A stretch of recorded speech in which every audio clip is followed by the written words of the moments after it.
Imagine a grand English estate, Ravenwood Hall, where a glittering dinner party hides a deadly secret.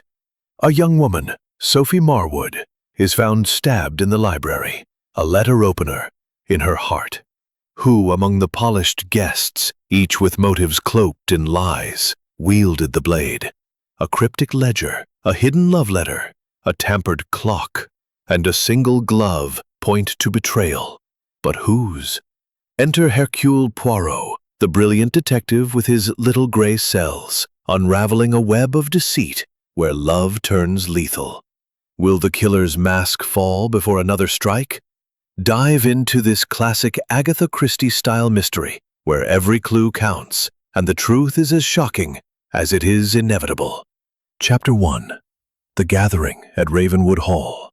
In the waning days of autumn, when the leaves of Somerset turned to shades of amber and crimson, Ravenwood Hall stood as a sentinel of grandeur amidst the rolling hills. The estate, a sprawling Georgian masterpiece, was cloaked in ivy and history, its tall windows glinting like watchful eyes under the pale October sun. To the casual observer, it was a picture of serene opulence, a place where the wealthy gathered to bask in their own importance. Yet, beneath its polished veneer, a quiet unease stirred, as though the very stones of the house sensed the storm to come. The occasion was a weekend retreat, orchestrated by Sir Reginald Ashbourne, a man whose fortune in shipping had made him a titan in commercial circles, but whose personal life was a tapestry of whispered scandals. Sir Reginald, nearing 60, was a widower of 3 years, his late wife's death a subject of polite avoidance. His invitations to Ravenwood Hall were coveted, for they promised fine dining, intellectual discourse, and the chance to mingle with the elite. This particular weekend, however, carried an undercurrent of purpose, though none of the guests could agree on what it was. Captain Arthur Hastings, ever the loyal friend and occasional chronicler of Hercule Poirot's exploits, arrived at Ravenwood Hall on a crisp Friday afternoon.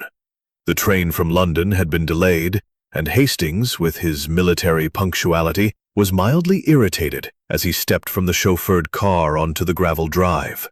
He adjusted his scarf, his breath visible in the chilly air, and took in the scene.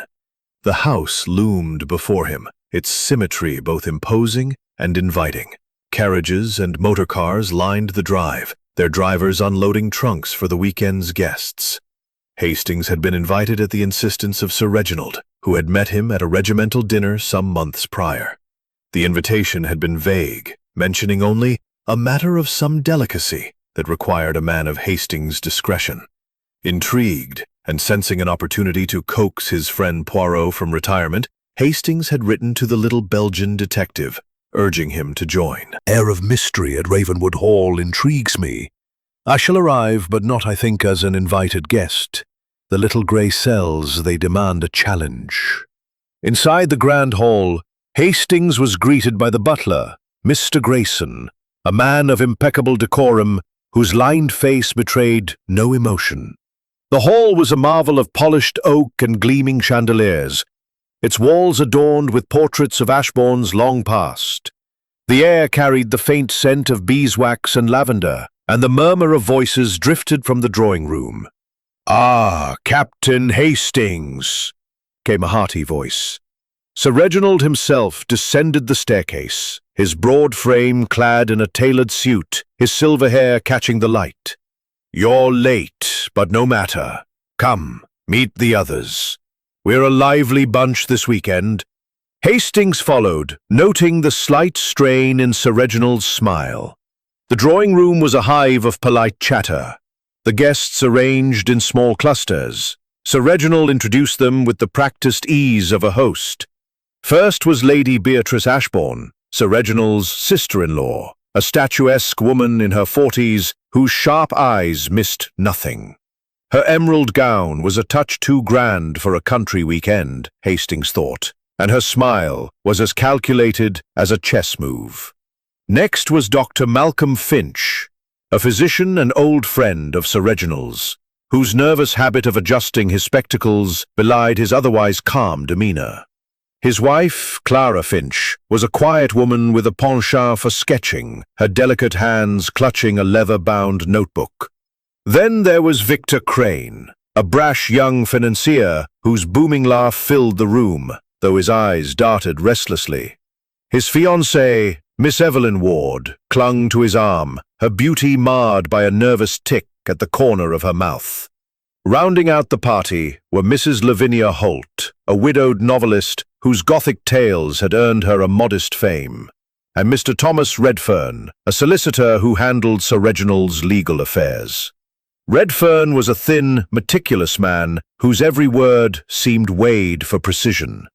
Finally, there was Miss Sophie Marwood, Sir Reginald's private secretary, a young woman of striking intelligence whose quiet demeanour masked a keen observational skill. As Hastings exchanged pleasantries, he felt the weight of unspoken tensions.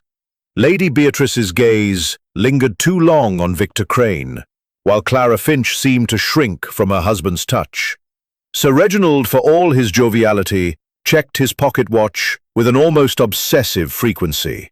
The clock on the mantel struck 5, its chimes echoing like a warning. Dinner was announced, and the party moved to the dining room, where a table gleamed with silver and crystal.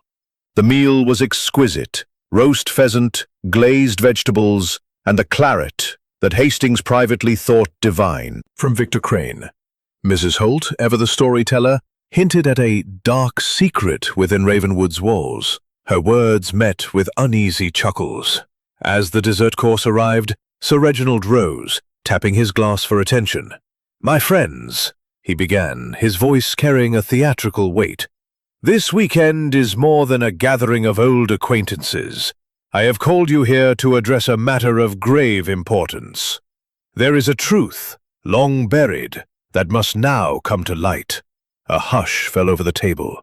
Hastings, seated near the window, felt a chill that had little to do with the autumn air. Before Sir Reginald could continue, a piercing scream shattered the silence. It came from the direction of the library, a room adjacent to the dining hall.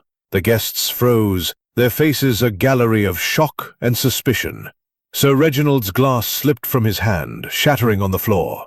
"Grayson!" he barked, striding toward the door. The butler appeared, his composure shaken. "Sir, it's Miss Marwood. She's in the library. I fear something terrible has happened." Hastings leapt to his feet, his soldier's instincts kicking in. The guests followed, a chaotic procession down the corridor. The library door stood ajar, revealing a scene that would haunt Hastings for days to come. Sophie Marwood lay crumpled on the floor, her face pale, her eyes wide with a final, frozen terror. A letter opener, its handle ornate with silver filigree, protruded from her chest, and a pool of blood stained the Persian rug beneath her. Lady Beatrice gasped, clutching Dr. Finch's arm. Victor Crane swore under his breath, while Evelyn Ward turned away, trembling. Mrs. Holt's hand flew to her mouth, and Redfern's face was a mask of grim calculation. Clara Finch, oddly, remained silent, her eyes fixed on the body as though committing every detail to memory. Hastings knelt beside the body, checking for a pulse he knew he would not find. "She's dead," he said quietly, his voice steady despite the horror. He glanced at the clock above the fireplace. 8:47 p.m. The precision of the time struck him, though he could not yet say why. Sir Reginald, his face ashen, turned to Grayson. "Lock the doors. No one leaves this house until we know what happened." He paused, then added, "And send for Hercule Poirot. He's staying at the village inn, I believe. Tell him Ravenwood Hall has need of his little grey cells." As the guests retreated to the drawing room, their whispers a cacophony of fear and accusation, Hastings lingered in the library. He studied the scene, the letter opener, the overturned chair, the single glove lying near the hearth. Something about the glove nagged at him, but the thought slipped away as Grayson returned, confirming that Poirot had been summoned. Outside, the wind howled, rattling the windows of Ravenwood Hall. Hastings felt a shiver, not of cold, but of certainty. In this house, someone seated at that very dinner table had plunged a blade into Sophie Marwood's heart. And Hercule Poirot, with his unerring logic and piercing insight, was their only hope of unmasking the killer. Chapter 2. The Crime at Ravenwood Hall. The library of Ravenwood Hall, bathed in the dim glow of gas lamps, was a tableau of tragedy. Sophie Marwood's lifeless form lay upon the Persian rug, the silver-handled letter opener protruding from her chest like an accusation cast in metal. The air was heavy with the metallic tang of blood and the oppressive silence that follows sudden death. The guests, ushered back to the drawing-room by a grim-faced Grayson, left Captain Arthur Hastings alone with the scene, his mind racing to catalogue every detail before the inevitable chaos of investigation began. Hastings, though no stranger to death from his days in the war, felt a pang of unease. Sophie Marwood had been a quiet presence at dinner, her intelligent eyes darting from face to face as though reading the room's unspoken secrets. Now, those eyes stared blankly at the coffered ceiling, and Hastings could not shake the sense that she had known her fate was near. He crouched beside her, careful not to disturb the scene, and noted the position of her body, one arm flung outward, the other bent at an awkward angle, as though she had reached for something in her final moments. The single glove near the hearth, black, leather, and curiously small, caught his eye again. It seemed out of place, but why? The clock on the mantel read 8:52 p.m., its relentless ticking a stark contrast to the stillness of the room. Hastings glanced at the letter opener, its blade buried deep. The wound suggested force, precision, and perhaps anger. He scanned the shelves, noting a few books askew and a crystal decanter on a side table, its stopper missing. A glass lay shattered on the floor, its contents, a faint amber liquid, spilled across the rug. Whiskey, perhaps, or brandy. The details were fragments of a puzzle, and Hastings knew only one man could assemble them with certainty. The sound of footsteps broke his reverie. Sir Reginald Ashbourne entered, his face a mask of controlled grief, though his hands trembled as he clutched a handkerchief. "Hastings," he said hoarsely, "this is a nightmare. Sophie she was indispensable. Who could do such a thing?" Hastings rose, his voice steady. "We'll find out, Sir Reginald. Poirot is on his way. He'll see what we cannot." Sir Reginald nodded, but his eyes darted to the body, then away. "I should have known," he muttered almost to himself. Where Hercule Poirot stood, a diminutive figure in a meticulously tailored overcoat, his mustache waxed to perfection. His green eyes gleamed with an intensity that belied his calm demeanor.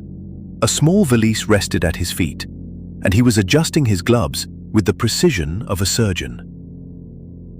"Mon ami," Poirot greeted, his voice warm but laced with purpose. "You have called me to a most distressing scene, n'est-ce pas? A young woman, dead, and a house full of secrets. Tell me everything." Hastings recounted the evening. The dinner, Sir Reginald's cryptic announcement, the scream, and the discovery of Sophie Marwood's body. Poirot listened, his head tilted slightly, his fingers steepled before him. When Hastings mentioned the glove, Poirot's eyes narrowed. "A glove, you say? Singular. And where is it now?" "In the library, near the hearth," Hastings replied. "It's small, likely a woman's." Poirot nodded, his expression unreadable. "Bon, let us see this scene of tragedy. The little grey cells, they are already at work." The library was as Hastings had left it, though the air seemed colder now. Poirot moved with deliberate grace, his eyes sweeping the room like a painter assessing a canvas. He paused at the body, his gaze lingering on the letter opener. "A curious choice of weapon," he murmured. "Not a knife, not a dagger, but a letter opener, a tool of the desk, used for violence. This speaks to opportunity, perhaps, or impulse." He knelt, examining Sophie's hands. No defensive wounds, he noted. She did not struggle, Either she was taken by surprise, or she knew her attacker and did not expect the blow. He stood, brushing his trousers, and turned to the glove. Picking it up with a handkerchief, he studied it closely. Fine leather, well worn, but only one. Where is its mate, and why here? Hastings watched, marveling at Poirot's method. Every movement was precise. Every question, a probe into the unseen. Poirot moved to the decanter, sniffing the spilled liquid. "Whiskey," he confirmed. "And the glass is broken, but not by accident. See the shards. They are scattered too widely for a simple drop." Sir Reginald, who had lingered silently, spoke up. "Sophie often worked late in the library. She was transcribing my correspondence. Perhaps she surprised a thief." Poirot's smile was polite but dismissive. "A thief, Sir Reginald? In a house full of guests, with a letter opener as the weapon? None. This is personal. The library. It is not a place of chance encounters. It is a place of purpose." The police arrived shortly after, led by Inspector Crowley, a gruff man with a penchant for quick conclusions. He surveyed the scene, declared it a crime of passion, and began questioning the servants. Poirot, however, requested permission. Poirot. They're a shifty bunch. In the drawing room, the guests were a study in unease. Lady Beatrice sat rigidly, her hands folded tightly in her lap. Dr. Finch adjusted his spectacles repeatedly, while Clara sketched furiously in her notebook, her eyes avoiding the room. Victor Crane paced, his earlier bravado replaced by agitation. And Evelyn Ward clung to him, her face pale. Mrs. Holt murmured about cursed houses, while Redfern sat apart, his expression inscrutable. Poirot stood before them, his presence commanding despite his small stature. "Mesdames et messieurs," he began, his voice smooth as velvet. "A terrible crime has occurred. Mademoiselle Marwood is dead, and one among us knows why. I, Hercule Poirot, will find the truth. But I require your cooperation. Tell me, what did you see or hear before the scream?" The room erupted in a chorus of denials. Lady Beatrice claimed she was adjusting her shawl in the dining room. Dr. Finch said he was discussing a medical journal with Redfern. Clara insisted she was admiring the chandelier. Victor and Evelyn swore they were whispering to each other, while Mrs. Holt said she was lost in thought, imagining a plot for her next novel. Redfern, with his lawyer's precision, stated he was checking his pocket watch. 8:45 p.m., he noted, just before the scream. Poirot's eyes gleamed. "You are all so precise, yet so vague. The time. It is important, yes? And yet, no one saw Mademoiselle Marwood leave the dining room. Curious, no?" Hastings caught the glint in Poirot's eye. He was already sifting through the lies, though what he saw, Hastings could not guess. As the guests dispersed to their rooms under Crowley's orders, Poirot lingered, his gaze fixed on the fireplace.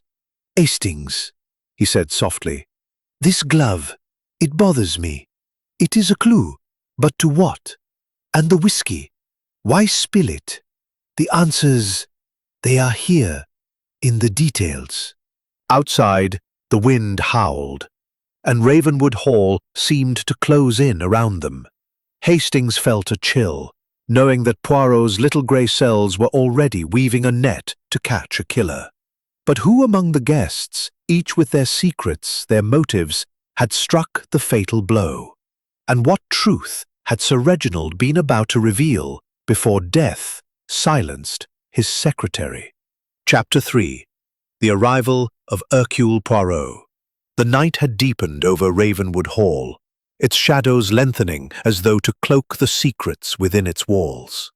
The wind, relentless in its moaning, battered the tall windows, and the gas lamps flickered, casting uncertain light across the drawing room where the guests sat in uneasy silence. Capped in almost theatrical calm, his green eyes, sharp as cut glass, moved from face to face, noting every twitch, every averted glance. Inspector Crowley had retreated to the library to oversee the removal of Sophie's body, leaving Poirot to begin his methodical inquiry. Hastings, ever the observer of his friend's genius, marvelled at how Poirot could transform a room of strangers into a chessboard, each guest a piece in his intricate game. "Mesdames et messieurs," Poirot began, his voice precise and resonant, "the tragedy of Mademoiselle Marwood demands our attention. I, Hercule Poirot, have been called to Ravenwood Hall not by chance but by necessity. A crime has been committed and the truth, it hides among you. I ask only that you speak plainly, for the little grey cells, they thrive on order and clarity." Lady Beatrice Ashbourne, seated on a velvet settee, raised an imperious eyebrow. "Mr. Poirot, surely you don't suspect us? Sophie was a secretary, a nobody. This must be the work of some vagrant or disgruntled servant." Poirot's smile was polite but unyielding. "A nobody, madame. No, Mademoiselle Marwood was the keeper of secrets, the recorder of Sir Reginald's affairs. Such a person is never a nobody. Tell me, when did you last see her alive?" Lady Beatrice hesitated, her fingers tightening on her fan. "At dinner, of course. She was at the table, silent as always. I paid her no mind." "And you, Dr. Finch?" Poirot turned to the physician, who was nervously polishing his spectacles. "You are a man of science, observant by nature. Did you notice Mademoiselle Marwood leave the dining room?" Dr. Finch cleared his throat, his voice unsteady. I believe she excused herself just before Sir Reginald's speech. Said she needed to fetch some papers from the library. I thought nothing of it." Clara Finch, seated beside her husband, looked up from her sketching. Her voice was soft, almost a whisper.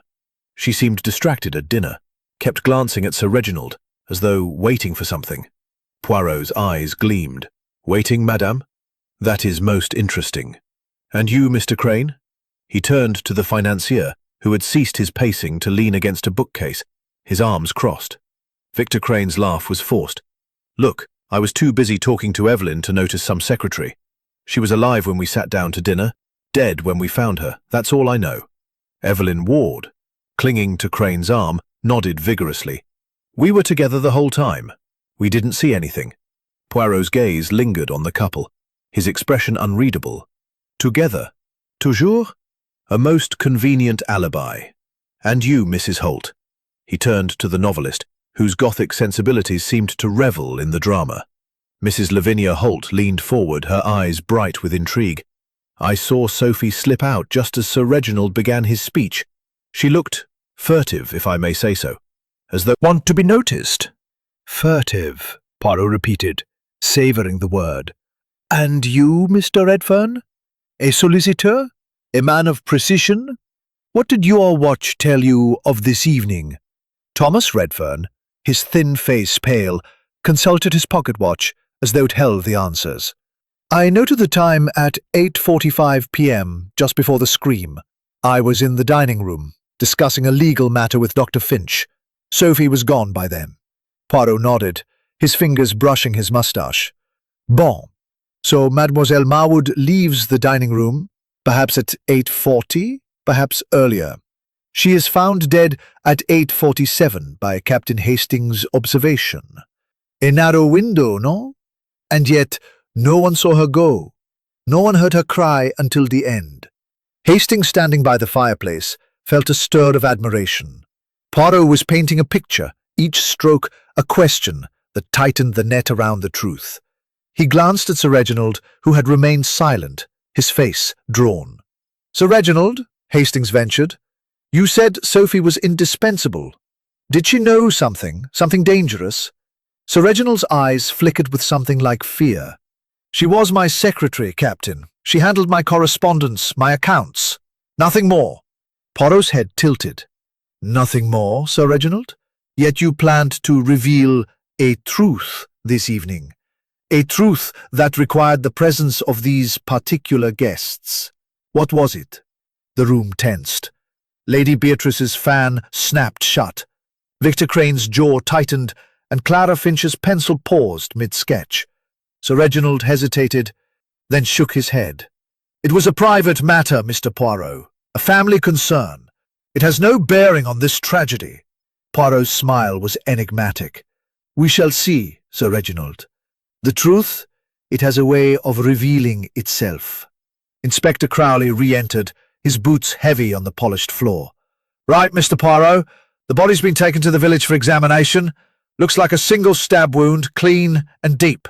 The letter opener was wiped, no fingerprints. Whoever did this knew what they were doing." "No fingerprints?" Poirot mused. "Yet a glove lies by the hearth. Curious, no?" He turned to the guests. "I will examine the library further, but first I ask you to remain in the house. The doors are locked, the windows secure. The killer, he is among us." A murmur of protest rose, but Poirot raised a hand. "Silence, s'il vous plaît. The little grey cells, they require order. I will speak with each of you alone tomorrow.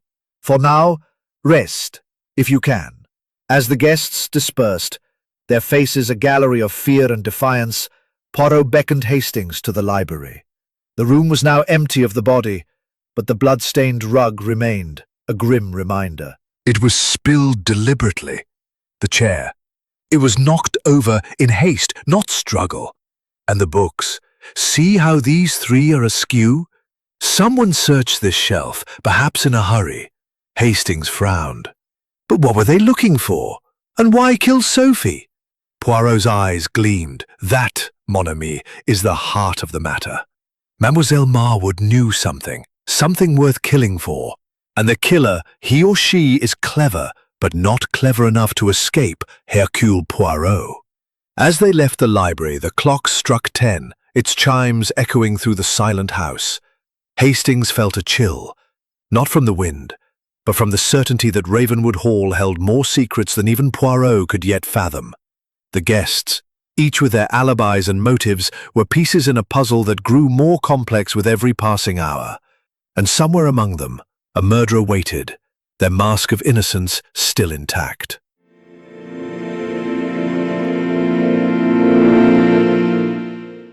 The morning sun struggled through the heavy clouds over Ravenwood Hall, casting a pallid light across the estate.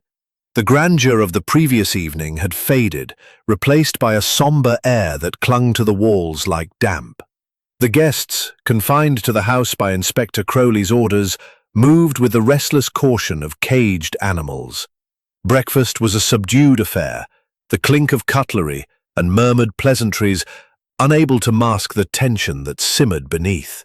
Captain Arthur Hastings, seated at the long mahogany table, observed the group with a soldier's eye, noting the strained smiles and furtive glances. Hercule Poirot, however, was absent, having declared his intention to examine the library at first light. Hastings sipped his coffee, his thoughts returning to the previous night. Sophie Marwood's death had been no random act. The precision of the wound, the wiped letter opener, the solitary glove, all pointed to a calculated mind. Yet the motive remained elusive. Was it Sir Reginald's mysterious truth that had sparked the murder, or was Sophie, with her quiet intelligence, a threat to someone's carefully guarded secret? The drawing room, where Poirot had summoned the guests for individual interviews, was a study in elegance. Velvet drapes, a roaring fire, and a portrait of a stern-faced Ashbourne ancestor glaring down from above the mantel. Poirot stood by the window, his small frame silhouetted against the grey sky, his hands clasped behind his back. His moustache was immaculate, his demeanour serene, but Hastings knew that beneath this calm exterior, the little grey cells were working at a feverish pace. "Mon ami," Poirot said, as Hastings entered, "you have observed the guests this morning. Tell me, what do you see?" Hastings hesitated, choosing his words. "They're rattled, Poirot. Lady Beatrice is sharp as ever. Mrs. Holt seems almost excited, as though she's writing this all in her head. And Redfern, he's too calm, like he's hiding something." Poirot nodded, his eyes gleaming. "Bien observé, Hastings.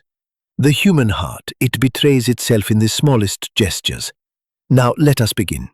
We shall speak with each guest, and the truth, it will begin to emerge." The first to be summoned was Lady Beatrice Ashbourne. She swept into the room, her posture regal, her emerald eyes cold. "Mr. Poirot," she said, seating herself with deliberate grace, "this is a distasteful business. I trust you'll resolve it quickly.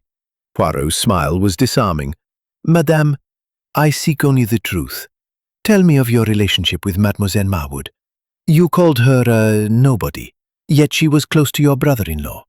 Lady Beatrice's lips thinned. Sophie was efficient, nothing more. She handled Reginald's correspondence, his appointments. I had little to do with her. And yet, Poirot said, his voice soft, you noticed her at dinner. You said she was silent. Did you see her leave the dining room? I told you. I was adjusting my shawl. I didn't see her go. Her tone was sharp, but her fingers twisted the edge of her sleeve, a small betrayal of unease. Poirot leaned forward.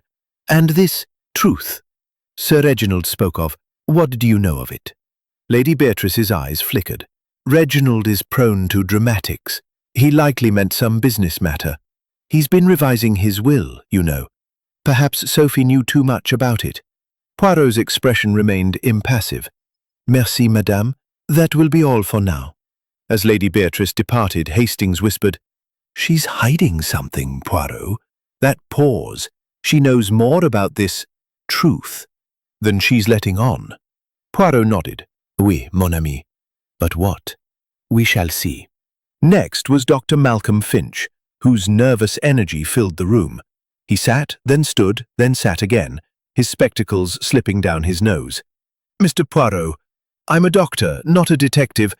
I don't know what you expect from me. I expect only the truth, doctor, Poirot said smoothly. You saw Mademoiselle Marwood leave the dining room. Did you notice anything unusual about her demeanor? Finch hesitated, his fingers drumming on the armrest. She seemed agitated. She dropped her napkin as she stood and she didn't pick it up. I thought she was just tired. And your wife, Madame Finch? She had remarked on Mademoiselle Marwood's distraction. Were you both so observant? Finch flushed. Clara notices everything. She's always sketching, always watching. I was talking to Redfern about a legal case, so I wasn't paying much attention. Poirot's eyes narrowed. A legal case? At dinner? Most curious. And where were you at a library with the others? Poirot dismissed him with a nod, and Clara Finch entered next. Her delicate frame seemed to shrink under Poirot's gaze. Her sketchbook clutched to her chest. Madame, Poirot began, your husband says you are observant. What did you see of Mademoiselle Marwood last night? Clara's voice was barely audible. She was nervous. She kept looking at Sir Reginald, then at her watch. When she left, she moved quickly, like she was afraid of being followed. Afraid? Poirot's tone was gentle, but probing. And you, madame? Where were you when the scream came? I was in the dining room, near the window. I was sketching the chandelier. She opened her sketchbook, revealing a detailed drawing of the crystal fixture, time-stamped 8:30 p.m. Poirot studied the sketch, his fingers brushing the page. Exquisite, madame, and so precise. You are a woman of detail, no? Clara blushed, murmuring her thanks as she left. Victor Crane was next, his brash confidence replaced by a defensive scowl. Look, Poirot, I don't know what you're fishing for. Evelyn and I were together all night, we didn't see Sophie leave, and we didn't hear anything until that scream. Poirot's smile was enigmatic. Monsieur Crane, you are a man of business, yes? You understand motive. Why would someone wish Mademoiselle Marwood harm? Crane shrugged, his eyes darting to the door. Maybe she was blackmailing someone. Secretaries hear things, don't they? All I know is I didn't do it. Evelyn Ward, interviewed next, echoed Crane's story, her voice trembling. We were together, Mr. Poirot. Victor's telling the truth. She was kind to me. I can't imagine why anyone would hurt her. Mrs. Lavinia Holt followed, her Gothic imagination in full bloom. Mr. Poirot, this house is cursed. I felt it the moment I arrived. Sophie must have stumbled on something dark, perhaps a secret in Sir Reginald's papers. Poirot's eyes twinkled. A curse, madame, or perhaps a human hand, guided by greed or fear. Where were you at 8:45? Lost in thought, Mrs. Holt said dreamily. I was imagining a scene for my next novel. The dining room was so atmospheric. Finally, Thomas Redfern entered, his solicitor's precision evident in his measured speech. "Mr. Poirot, I was with Dr. Finch, discussing a contract. I noted the time, 8:45, because I always check my watch before a significant event. The scream came moments later." Poirot leaned back, his fingers steepled. "A contract? At such an hour? You are a busy man, Monsieur Redfern. And Mademoiselle Marwood, did she ever assist you with Sir Reginald's legal affairs?" Redfern's eyes overturned chair. "These do not lie. We must return to the library." Back in the library, Poirot examined the shelves, his fingers tracing the spines of the misaligned books. These were moved, Hastings, but not by accident. Someone searched for something, a document perhaps, or a letter, and the whiskey glass broken deliberately. Why? Hastings frowned. To make it look like a struggle? Perhaps, Poirot said. Or to hide something else, the truth. It is close, mon ami, but we must tread carefully. The killer watches, and they are clever. As the clock struck noon, Ravenwood Hall seemed to hold its breath, waiting for Poirot's next move. Hastings felt the weight of the mystery pressing down, knowing that each interview had revealed not answers, but more questions. Who had Sophie Marwood feared, and what secret was worth her life? Chapter 5. The Red Herrings. The afternoon light filtered weakly through the leaded windows of Ravenwood Hall, casting a lattice of shadows across the drawing room where Captain Arthur Hastings sat, his notebook open on his lap. The interviews conducted by Hercule Poirot had left the guests subdued, their earlier agitation replaced by a wary silence. Hastings, ever the faithful chronicler, jotted down observations, though he felt as though he were grasping at mist. Poirot, meanwhile, had retreated to the library once more, insisting that the scene of the crime held secrets yet to be uncovered. But it was in the drawing room, among the whispered accusations and nervous glances, that the first red herrings began to surface. Inspector Crowley, with his blunt efficiency, had taken charge of the investigation in his own way, focusing on the servants and the physical evidence. He strode into the drawing room, his boots leaving faint traces of mud on the polished floor, and announced his findings with the confidence of a man who preferred simple solutions. "We've got something," he declared, holding up a small, tarnished key wrapped in a handkerchief. "Found this in the garden, near the library window. It is not one of the house keys, likely belongs to a trunk or a desk, and there's a smudge of blood on it."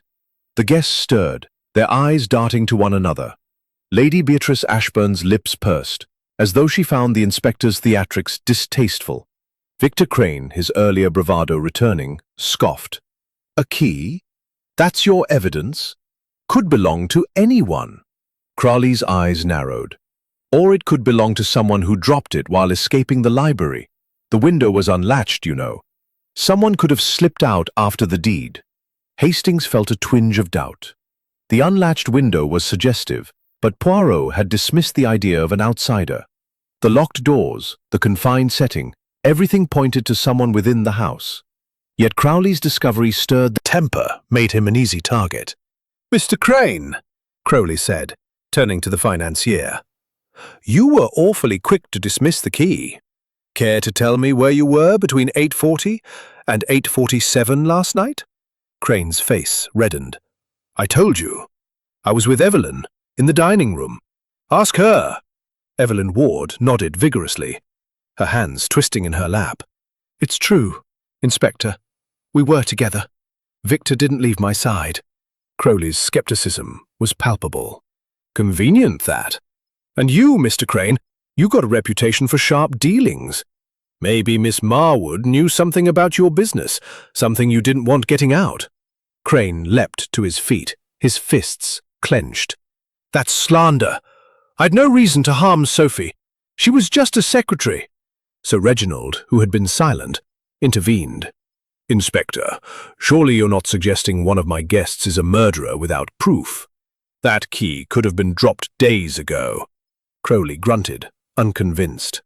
"We'll see about that. I've sent for a locksmith to test it against every lock in the house." Hastings watched the exchange, his mind racing.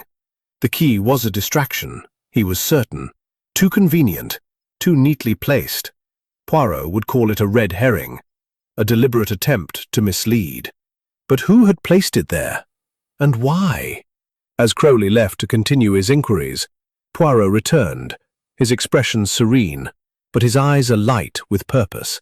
He had spent the morning in the library, examining every detail with his characteristic precision. Now, he gathered the guests once more, his small frame commanding their attention. "Mesdames et messieurs," he began. "The good Inspector Crowley believes he has found a clue, a key stained with blood dropped in the garden. It is perhaps significant. But I, Hercule Poirot, am more interested in what is not so easily seen, the secrets of the heart." Lady Beatrice sniffed. "Really, Mr. Poirot, must you be so theatrical? If there's a key, surely it points to an intruder." Poirot's smile was enigmatic. "An intruder, madame? No. The library window was unlatched, yes, but the mud outside is undisturbed. No footprints, no signs of entry. The key, it is a distraction, placed to lead us astray. But from what?" The guests exchanged uneasy glances. Dr. Malcolm Finch adjusted his spectacles, his voice trembling. "You're saying someone here planted it? But why?" "To shift suspicion, Doctor," Poirot said simply. "The killer is clever, but not clever enough. They wish us to chase shadows, but I, Poirot, chase the truth." Hastings leaned forward, intrigued. "What did you find in the library?" Small, yes, but it fits no one in this room perfectly. Curious, no? Mrs. Lavinia Holt, her novelist imagination stirred, leaned forward. "A glove that fits no one? That's positively Gothic, Mr. Poirot. Perhaps it's a symbol, a message from the killer." Poirot's smile was indulgent. "A symbol, madame? Perhaps. But I prefer facts. The glove was left deliberately, just as the key was placed. These are the red herrings, meant to distract from the true motive." Thomas Redfern, the solicitor, spoke up, his voice measured. "And what motive do you suggest, Mr. Poirot?" "Sophie was a secretary, nothing more. Why kill her?" Poirot's gaze was piercing. "Mademoiselle Marwood was more than a secretary, Monsieur Redfern.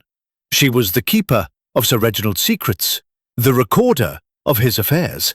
She knew something dangerous, and someone in this room feared her knowledge." The accusation hung in the air, heavy as the storm clouds outside. Clara Finch's pencil scratched furiously in her sketchbook, her eyes fixed on the page. Victor Crane muttered something under his breath, while Evelyn clung to his arm. Lady Beatrice's fan snapped open, a shield against Poirot's scrutiny.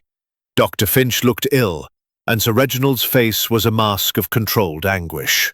Poirot continued, his voice soft but relentless. "I have examined the library, and I have found a discrepancy. The clock on the mantel, it is 5 minutes slow. The scream was heard at 8:47 by Captain Hastings' watch, but the library clock read 8:42 when the body was found. This is no accident. Someone tampered with the time." Hastings frowned, puzzled. "But why, Poirot? What does the clock have to do with it?" "The clock, mon ami, is the key to the alibi. Someone wishes us to believe the murder happened later than it did. But why? To protect themselves or another?" Inspector Crowley re-entered, his expression triumphant. "The key fits a lockbox in Miss Marwood's room. We found it hidden under her bed. Empty, mind you, but it had papers inside recently. Smudges of ink. Fresh ones." Poirot's eyes gleamed. "An empty lockbox, Inspector? Most interesting. And what papers might it have held?" Crowley shrugged. "No idea, but it's clear she was hiding something. Maybe she was blackmailing someone, and they turned on her." The guests stirred, their denials overlapping. Poirot raised a hand for silence. "Enough. The lockbox, the key, the glove, these are pieces of the puzzle, but not the whole. I will visit Mademoiselle Marwood's room myself. And I warn you all, the truth, it cannot be hidden From Hercule Poirot. As the guests dispersed, Hastings followed Poirot to Sophie's room, a small but tidy chamber on the second floor. The lockbox, confession. But where is it now? He searched the room, his movements methodical. Under a loose floorboard, he found a single sheet of paper, folded tightly. Unfolding it, he read silently, then passed it to Hastings. It was a draft of a letter addressed to Sir Reginald, warning him of a betrayal close to home. The handwriting was Sophie's, but the letter was unfinished, the ink still faintly wet. Hastings felt a chill. She knew something, Poirot. Something worth killing for. Oui, Poirot said softly. And the killer, they are among us, watching. But they have made a mistake. The red herrings, they point not away from the truth, but toward it. As they left the room, the clock in the hall struck 3. Its chimes a reminder of time's relentless march. Hastings knew that Poirot's net was tightening, but the killer remained a shadow, hidden behind a veil of lies and misdirection. Chapter 6. A Clue in Detail. The afternoon at Ravenwood Hall hung heavy with the weight of suspicion, the air thick with the scent of rain and the unspoken fears of its occupants. The guests, confined to the house by Inspector Crowley's orders, drifted between the drawing-room and their private chambers, their movements shadowed by the knowledge that a murderer walked among them.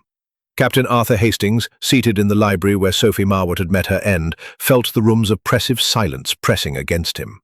The blood-stained rug had been removed, but the memory of the young secretary's lifeless form lingered, as did the unanswered questions surrounding her death.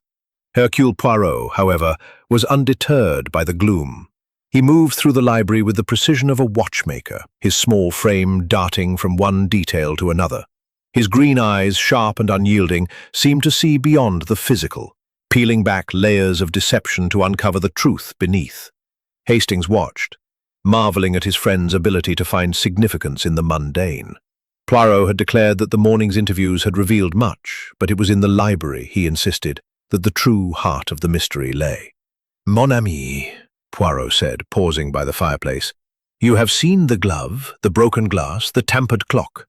These are not mere objects, they are the language of the crime, and today we shall find a clue that speaks louder than the rest.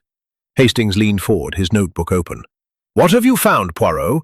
The letter in Sophie's room, it mentioned a betrayal. That's surely the key.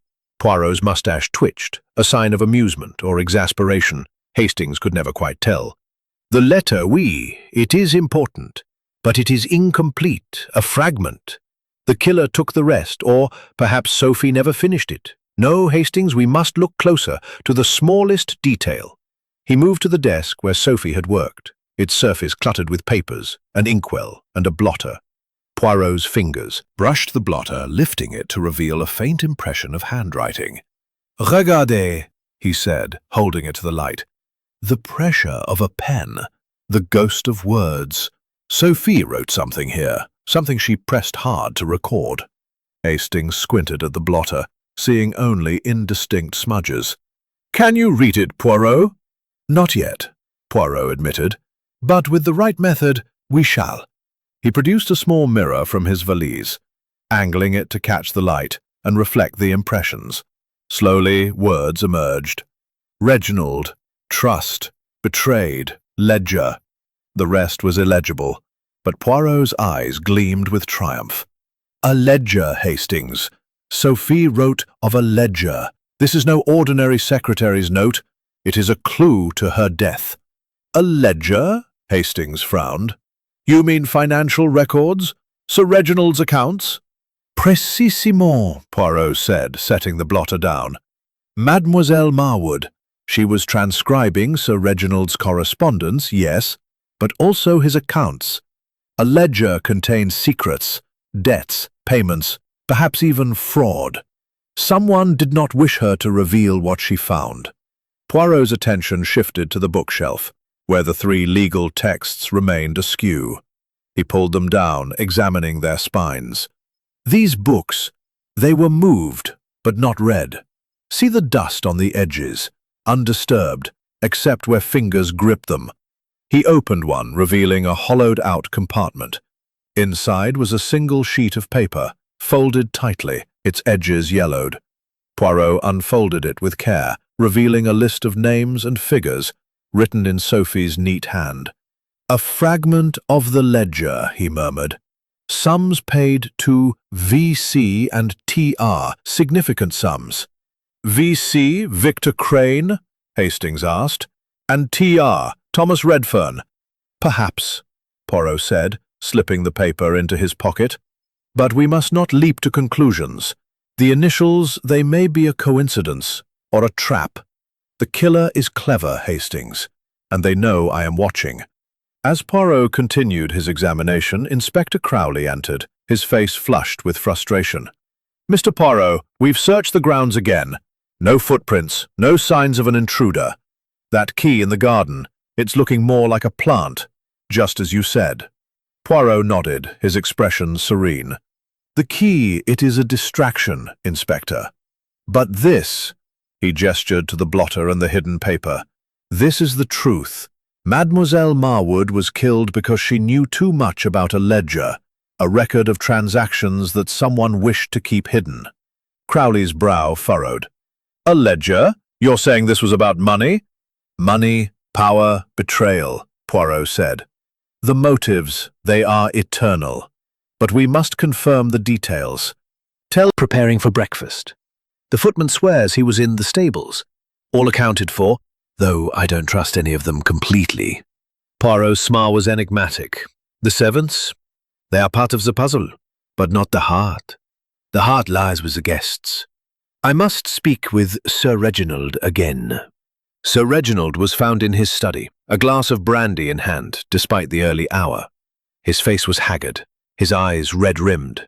"Mr. Poirot," he said, his voice heavy. "This business with Sophie, it's torn me apart. She was like a daughter to me." Poirot's gaze was piercing. "A daughter, Sir Reginald? Yet you spoke of a truth last night, a truth that required her presence. Tell me, what is this ledger she wrote of, and why did it cost her life?" Sir Reginald paled, his hand trembling. "A ledger? I don't know what you mean. Sophie handled my correspondence, my schedules. If she kept a ledger, it was routine." "Routine?" Poirot's voice was soft, but there was steel beneath it. "No, monsieur. This ledger contains payments to V.C. and T.R. Large sums. Who are they? And why did Sophie fear betrayal?" Sir Reginald set his glass down, his jaw tightening. "I don't know any V.C. or T.R. You're mistaken, Poirot. This is a tragedy, not a conspiracy." Poirot studied him, then nodded. "Very well, Sir Reginald. But the truth, it will not remain hidden." As they left the study, Hastings whispered, "He's lying, isn't he, about the ledger?" "Oui," Poirot said quietly. "But he is not the only one. The ledger, it is the key, but it is not the whole story. We must look to the smallest detail, the glove, the clock, the broken glass. They point to a contradiction, Hastings, a flaw in the killer's plan." Back in the library, Poirot paused by the desk, his fingers brushing the inkwell. "Regardez, Hastings. The ink is fresh, but the pen is dry. Sophie wrote her letter, but not with this pen. Where is it?" Hastings scanned the room, his eyes falling on the hearth. "Could it be there?" He pointed to a faint glinting object among the ashes. Poirot retrieved it with his handkerchief, a silver fountain pen, its nib stained with ink. "Magnifique," Poirot said, holding it up. "This pen wrote the letter, the note on the blotter. And it was hidden. Why? Because it points to the killer." Hastings felt a surge of excitement. "Whose pen is it, Poirot?" Poirot's smile was cryptic. "That, mon ami, we shall discover. But first we must watch the guests. The clue, it is small, but it speaks loudly. The killer, they are nervous now, for Hercule Poirot is close." As the clock struck 4, the library seemed to pulse with secrets, each detail a thread in the late afternoon light cast long shadows across Ravenwood Hall. The grey clouds outside, mirroring the growing unease within. The guests, confined to the house by the relentless rain and Inspector Crowley's orders, moved with the cautious deliberation of those who knew they were being watched.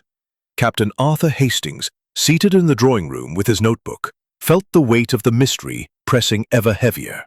Sophie Marwood's murder had cracked the polished facade of the gathering, and now, as Hercule Poirot's investigation deepened, secrets long buried were beginning to surface, like bones unearthed by a storm.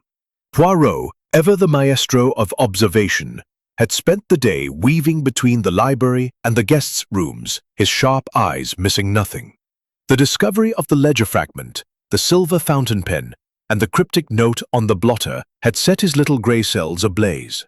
Hastings, though accustomed to Poirot's methods, could sense that his friend was closing in on a truth that would shake the foundations of Ravenwood Hall. Yet the guests, each with their carefully constructed alibis, seemed determined to obscure that truth with a web of lies. The drawing room was a tableau of strained civility. Lady Beatrice Ashburn sat by the window, her fan moving rhythmically, though her eyes darted to the door with every sound. Dr. Malcolm Finch and his wife Clara occupied a corner, he fidgeting with his spectacles, she sketching with an intensity that bordered on obsession. Victor Crane paced near the fireplace, his fiancée Evelyn Ward clinging to his arm, her face pale and drawn. Mrs. Lavinia Holt, the novelist, scribbled notes in a leather-bound journal, her Gothic imagination no doubt spinning tales from the tragedy. Thomas Redfern, the solicitor, sat apart, his expression as unreadable as ever. Sir Reginald, the host, was absent, having retreated to his study with a bottle of brandy.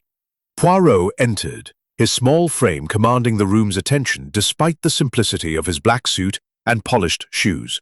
His moustache was impeccable, his demeanor serene, but Hastings knew that beneath this calm exterior lay a mind dissecting every word, every gesture. "Mesdames et messieurs," Poirot began, his voice smooth as polished oak, "the investigation progresses. The little grey cells, they have uncovered much, but there is more to learn. Secrets, they are like shadows, hidden until the light falls upon them." Lady Beatrice's fan paused. "Mr. Poirot, must we endure these theatrics? If you have evidence, present it to Inspector Crowley and be done with it." Poirot's smile was enigmatic. "Evidence, madam. I have it in abundance. The glove, the broken glass, the tampered clock, the ledger fragment. But evidence without understanding is like a map without a destination. I seek the why, the how, the who, and I believe some of you know more than you have said." Crane stopped pacing, his voice sharp. "You're accusing us again, Poirot. I told you Evelyn and I were together. We didn't see anything." Poirot's eyes gleamed. "Together, toujours, Monsieur Crane? Yet Mademoiselle Ward's hands, they tremble when you speak. And you, monsieur, your eyes avoid mine. What do you fear?" Evelyn's grip on Crane's arm tightened, her voice barely audible. "We're telling the truth, Mr. Poirot. Please, leave us alone." Poirot turned to Clara Finch, who had paused her sketching. "Madame Finch, your drawings are most detailed. You sketched the chandelier at 8:30 last night, yes? Yet you saw Mademoiselle Marwood's distress. Did you see anything else? Perhaps someone following her?" Clara's pencil slipped, leaving a jagged mark on the page. I didn't see anyone. I was focused on my sketch, but—" She hesitated, her eyes flickering to her husband. "I heard something, just before the scream, a rustle like fabric moving quickly." Dr. Finch's spectacles slipped down his nose. "Clara, you never mentioned this." "It was faint," Clara said, her voice trembling. "I thought it was nothing." Poirot's gaze was piercing. "Nothing, madame? In a murder there is no such thing as nothing. A rustle, it could be the killer moving to the library. Who was near you at the time?" Clara's eyes darted to Lady Beatrice, then away. "I don't remember. Everyone was in the dining room." Poirot nodded, filing the information away. He turned to Mrs. Holt, whose pen had not stopped moving. "Madame Holt, you are a writer of mysteries. You see the drama in life. What have you observed that you have not shared?" Mrs. Holt's eyes sparkled with intrigue. "Mr. Poirot, I've noticed many things. Lady Beatrice was unusually attentive to Victor Crane at dinner, though she denies it. And Mr. Redfern, His watch-checking is obsessive, don't you think? As for Sophie, she was clutching a piece of paper when she left the dining room. I couldn't see what it was, but it looked important. Redfern's voice was icy. My watch is a habit, Mrs. Holt, and I resent your insinuations. Poirot raised a hand for silence. Merci, Madame Holt. Your eyes, they are sharp. And you, Monsieur Redfern? Your watch, it is precise, yes? Yet the library clock was tampered with. Why? Redfern's jaw tightened. I know nothing about the clock. I was in the dining room, as I said. Poirot's smile was disarming. Of course, monsieur. But the ledger fragment, it mentions TR? A coincidence, perhaps? Redfern paled, his composure slipping. I don't know what you're talking about. Sophie's work was none of my concern. The room fell silent, the weight of Poirot's words settling like dust. Hastings, watching closely, saw the cracks in the guests' facade. Perhaps all of them. Poirot excused the guests, asking them to remain in the house. As they dispersed, he beckoned Hastings to the library. Mon ami, he said, his voice low. The lies, they multiply, but one lie, it is louder than the others. The rustle Madame Finch heard, it is a clue, but it is not enough. We must find the paper Mrs. Holt saw in Sophie's hand. They returned to the library, where the air still carried the faint scent of blood and whiskey. Poirot moved to the desk, his fingers tracing the edges of the blotter. The ledger fragment, the pen, the note, they all point to a secret Sophie uncovered. But the paper she held at dinner, it is missing. The killer took it, or destroyed it. Hastings frowned. Could it be the letter we found in her room? The one about betrayal? No, Poirot said, his eyes narrowing. That was a draft, hidden away. The paper Mrs. Holt saw was in plain sight, clutched tightly. It was something Sophie meant to show, perhaps to Sir Reginald. Poirot's gaze fell on the hearth, where the ashes of the previous night's fire remained. He sifted through them with a poker, his movements careful. Regardez, Hastings! He held up a charred fragment of paper, its edges blackened, but a few words still legible. Payment, VC, concealed. Hastings' heart raced. Another piece of the ledger? And VC again? Victor Crane? Perhaps, Poirot said, slipping the fragment into an envelope. But the killer, they tried to burn it. They fear what it reveals. And the rustle Madame Finch heard, it suggests someone followed Sophie to the library, someone who knew what she carried. As the clock struck 5, the library seemed to close in around them, its secrets whispering from every corner. Hastings felt a chill, not from the drafty windows, but from the certainty that the killer was growing desperate. Poirot's net was tightening, and the lies, once carefully woven, were beginning to unravel. But whose secret had Sophie died to protect? And who among the guests was willing to kill to keep it hidden? Chapter 8. The Emotional Turning Point. The rain had ceased at Ravenwood Hall, leaving the air heavy with damp and the faint scent of wet earth. The late afternoon light, now breaking through the clouds, cast a golden hue across the drawing room, where the guests sat in a fragile truce, their faces etched with the strain of confinement and suspicion. Captain Arthur Hastings, standing by the window, felt the weight of the past 2 days pressing upon him. Sophie Marwood's murder had unraveled the polite veneer of the tampered clock.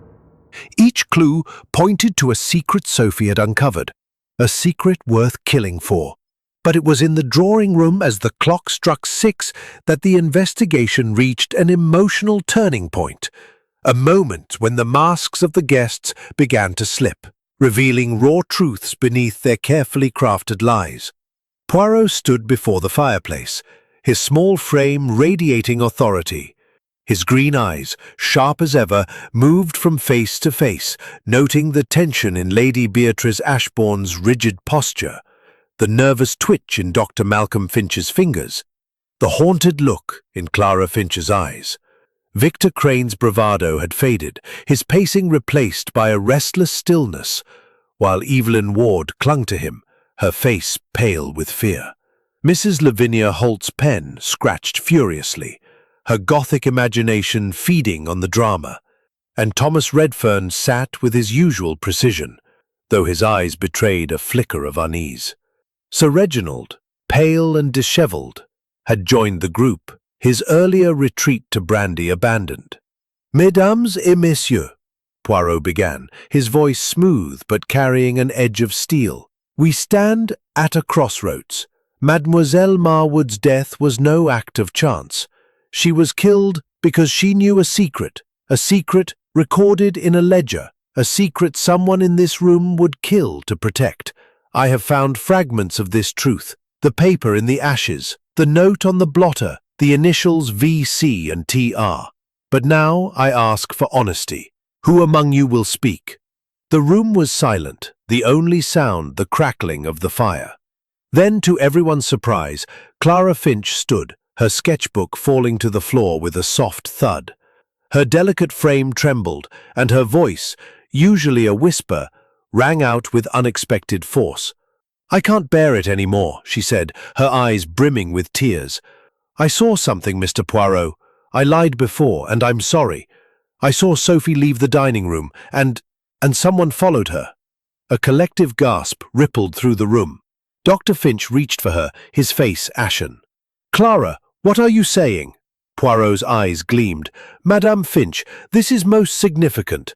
Who did you see?" Clara's gaze dropped to the floor, her hands twisting together. "It was dark in the corridor, and I only saw a shadow, a figure in a long coat, moving quickly after Sophie. I thought it was nothing, just someone going to the library. But, after the scream, I knew it was more."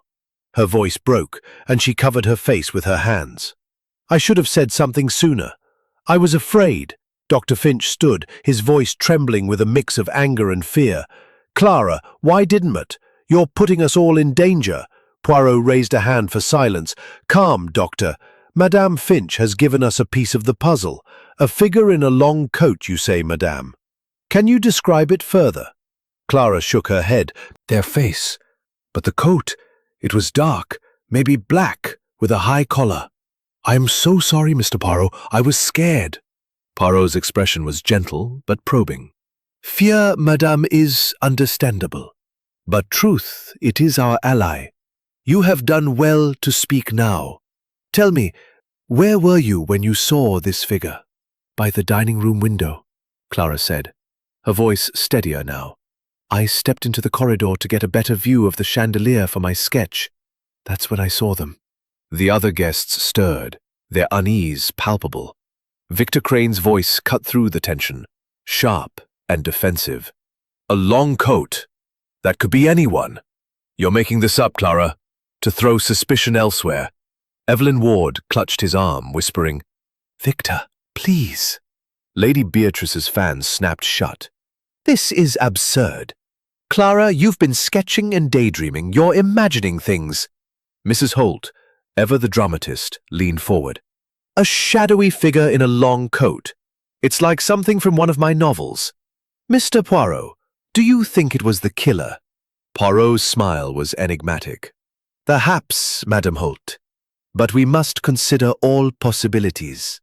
A long coat is common attire, yet it narrows our field. Tell me, Madame Finch, was this figure tall or short, man or woman?" Clara hesitated, her brow furrowed. I couldn't tell. They moved so quickly and the light was dim. But they were tall, I think. Taller than Sophie." Poirot nodded, filing the detail away. "Merci, Madame. Your courage has given us much to consider." The room erupted in accusations. Dr. Finch turned on his wife, his voice low but intense. "Cara, why didn't you tell me? You've made us all look guilty." Thomas Redfern, his composure cracking, stood abruptly. "This is nonsense, Poirot. A shadow in a coat. It proves nothing. You're chasing ghosts." Sir Reginald, his voice hoarse, spoke for the first time. "Enough. Sophie's dead, and you're all tearing each other apart. Mr. Poirot, what does this mean?" Poirot's gaze was steady. "It means, Sir Reginald, that someone in this house followed Mademoiselle Marwood to the library. Someone knew what she carried. A paper, a truth, and they acted to silence her. The ledger, the initials, the pen, they all point to a motive rooted in betrayal. Madame Finch's confession confirms it. The killer was among you, in the dining room, before the scream." The room fell silent, the weight of Clara's words settling like a fog. Hastings, watching from his corner, felt his heart race. Clara's admission had shifted the investigation, turning suspicion inward. "The pieces, they fit, but the picture is not yet clear. I ask you all to reflect. What did Sophie know that was worth her life?" As the guests dispersed, their faces a gallery of fear, guilt, and defiance. Clara remained, her shoulders shaking with silent sobs. Dr. Finch hesitated, then placed a hand on her arm, his anger giving way to concern.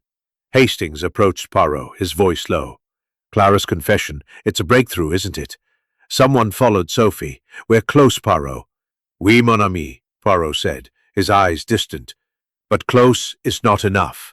The figure in the coat, the tampered clock, the missing paper, these are threads in a tapestry of deception. The killer, they are shaken now, for Madame Finch has seen more than they wished. We must be vigilant, for they will act again to protect their secret." As the clock struck 7, the drawing room emptied, leaving only the echo of Clara's confession. Hastings felt the mystery tightening around them, the truth hovering just out of reach. The emotional weight of Clara's revelation had cracked the facade of Ravenwood Hall, but the killer remained a shadow, their identity concealed by lies that were beginning to fray. Chapter 9. The Trap. The evening at Ravenwood Hall descended with an oppressive stillness, the air thick with the scent of wood smoke and the lingering tension of Clara Finch's confession. The guests, now acutely aware of the shadow cast by Sophie Marwood's murder, moved with the cautious deliberation of those who knew they were being watched, not only by Hercule Poirot's piercing gaze, but by each other. Captain Arthur Hastings, seated in the drawing-room, felt the weight of the investigation pressing ever heavier. Clara's revelation of a shadowy figure in a long coat had cracked the facade of civility, and Poirot, with his unerring instinct, was ready to exploit that fracture. The library, where Sophie had met her end, remained the heart of the mystery, its shelves and shadows holding secrets yet to be uncovered. Poirot had spent the day piecing together the clues, the ledger fragment, the charred paper, the silver pen, the tampered clock, and now Clara's account of a figure following Sophie. Each piece pointed to a motive rooted in betrayal, a secret Sophie had uncovered that had cost her life. Hastings knew that Poirot was preparing to spring a trap, a psychological maneuver to force the killer's hand. As the clock struck 8, Poirot gathered the guests in the drawing-room, the same room where Sir Reginald had begun his cryptic speech the previous night. The fire crackled, casting flickering shadows on the walls, and the gas lamps glowed softly, illuminating the strained faces of the assembly. Lady Beatrice Ashbourne sat with her fan closed, her posture rigid. Dr. Malcolm Finch, Evelyn Ward, whose eyes darted nervously. Mrs. Lavinia Holt scribbled in her journal, her expression a mix of intrigue and apprehension. Thomas Redfern, the solicitor, maintained his usual composure, though his fingers tapped lightly on the armrest. Sir Reginald, his face haggard, stood near the fireplace, his eyes fixed on Poirot. "Mesdames et messieurs," Poirot began, his voice calm but resonant, "we are gathered tonight to confront the truth. Mademoiselle Marwood was murdered because she knew a secret recorded in a ledger, a secret that threatens someone in this room. I, Hercule Poirot, have uncovered much, but the killer remains hidden, cloaked in lies. Tonight we shall lift that cloak." The guests stirred, their unease palpable. Lady Beatrice's voice was sharp. "Mr. Poirot, this is becoming tiresome. If you have evidence, present it to Inspector Crowley and end this charade." Poirot's smile was enigmatic. A charade, madame? No, this is no game. The ledger fragment, the charred paper, the silver pen, the tampered clock, these are not charades. They are the language of murder. And now we have a new clue. A figure in a long coat seen by Madame Finch following Mademoiselle Marwood to her death.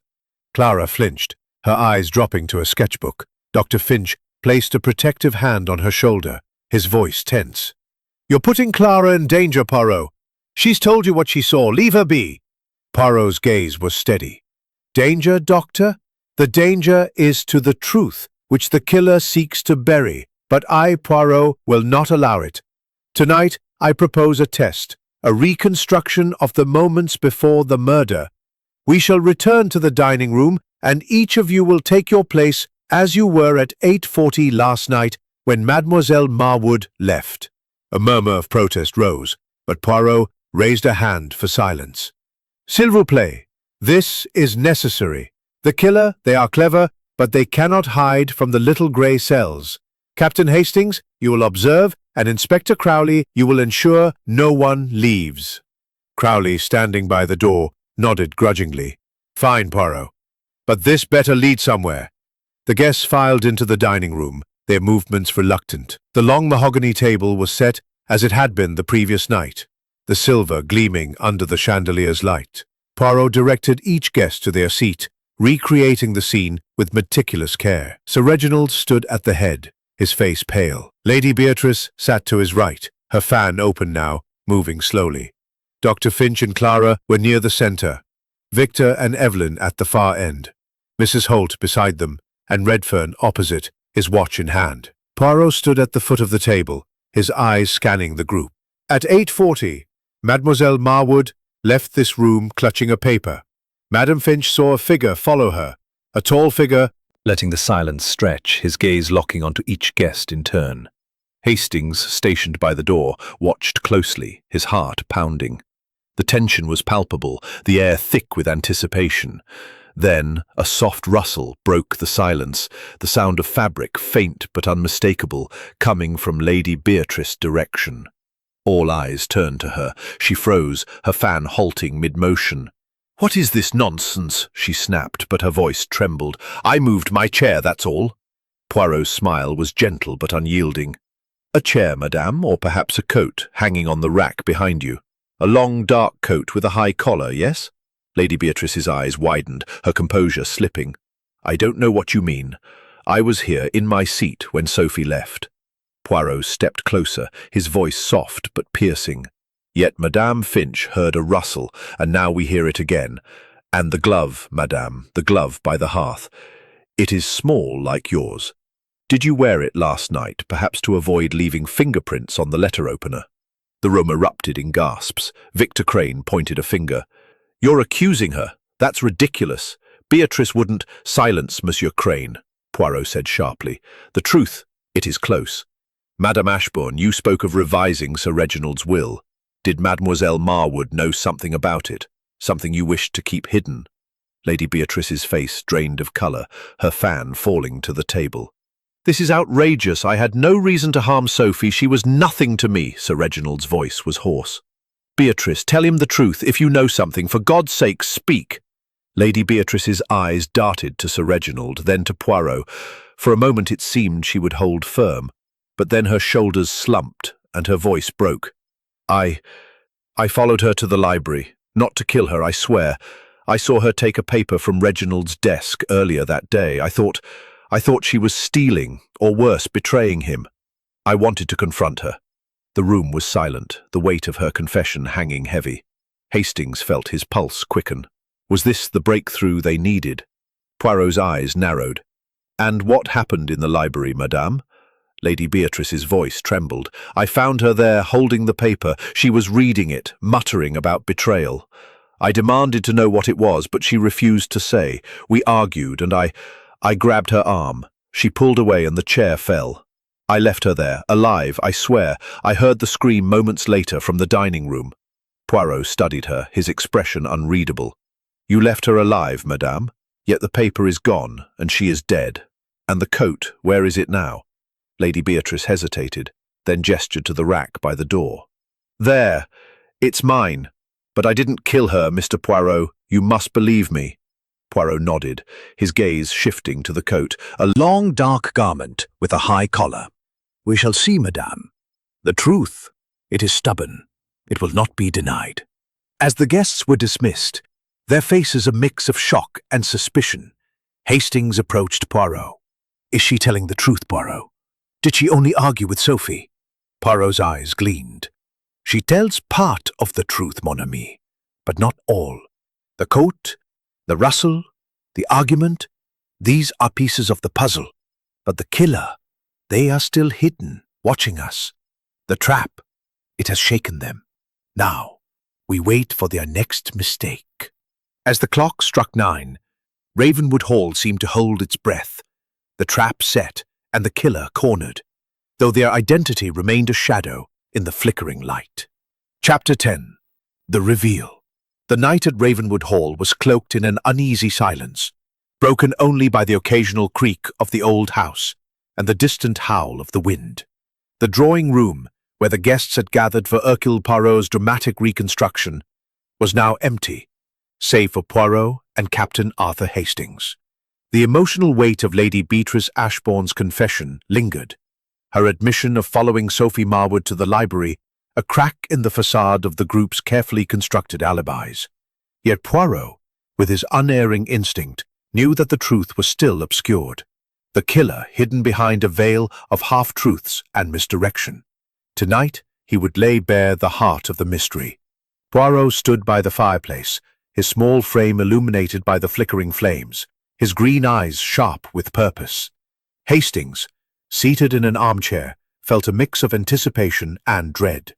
The clues, the ledger fragment, the charred paper, the silver pen, the tampered clock, the glove, and now Lady Beatrice's long coat had woven a complex tapestry. Poirot's trap had shaken the guests, but the final piece of the puzzle was about to fall into place. "Mon ami," Poirot said, his voice low but resonant. "The time has come. The killer, they are clever, but they have made mistakes. The little grey cells, they have worked tirelessly, and now we shall reveal the truth. Gather the guests, s'il vous plaît. The dining room, it is the stage for our denouement." Hastings nodded, his heart pounding as he summoned the guests. They filed in, their faces a gallery of apprehension and defiance. Sir Reginald Ashbourne, his eyes bloodshot, took his place at the head of the table. Lady Beatrice, her composure frayed, sat rigidly, her fan clutched tightly. Dr. Malcolm Finch and Clara, pale and silent, sat close together, her sketchbook abandoned. Victor Crane, his bravado gone, stood with Evelyn Ward, whose trembling hands betrayed her fear. Mrs. Lavinia Holt, her journal open, watched with eager anticipation. Commanding the room. "Mesdames et messieurs," he began, his voice clear and deliberate. "A crime has been committed in this house, a crime of calculation, of betrayal, of desperation.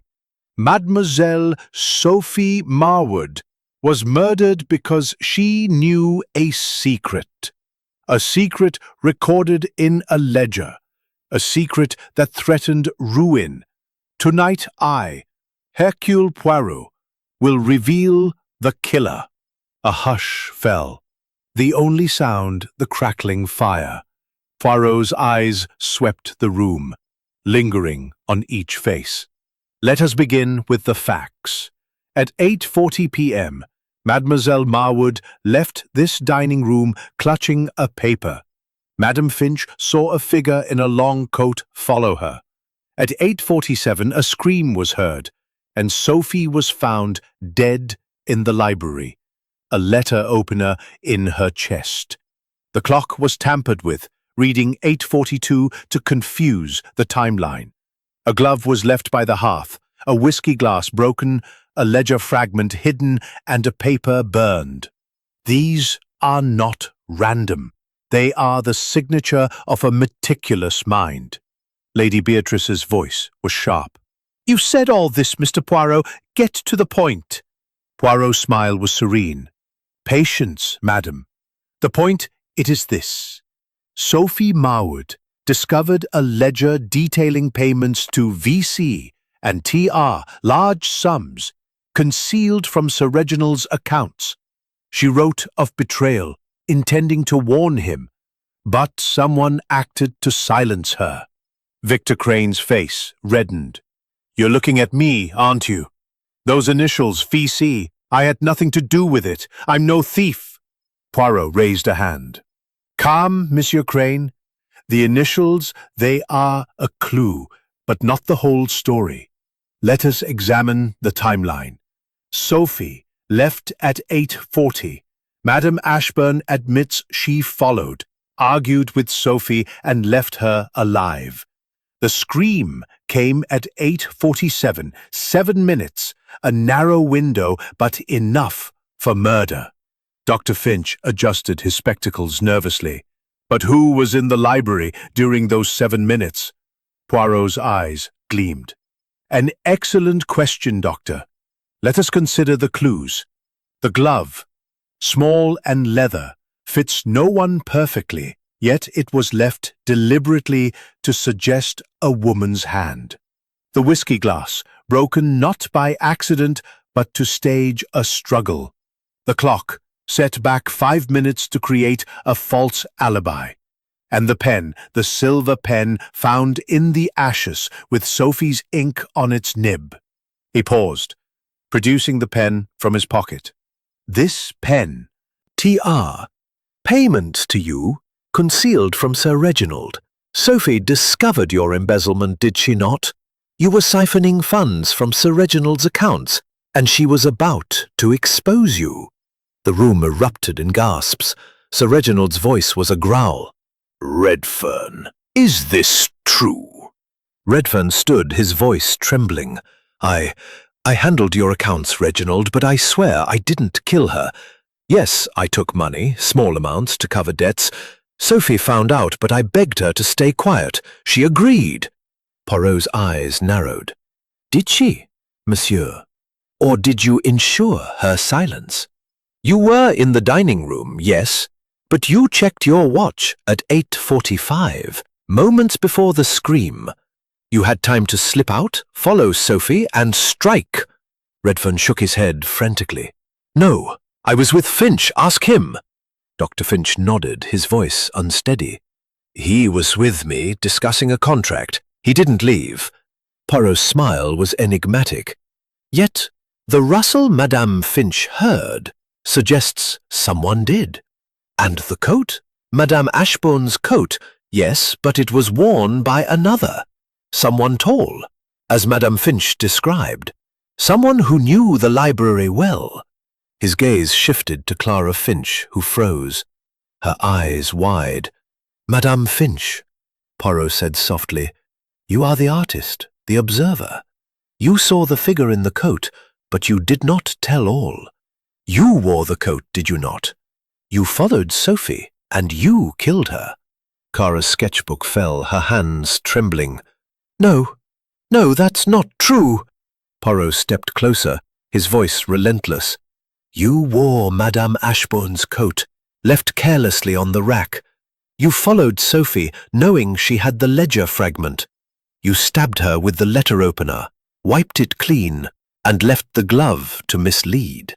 You broke the glass to stage a struggle, set back the clock to confuse the timeline. But the pen, madame, it was your mistake.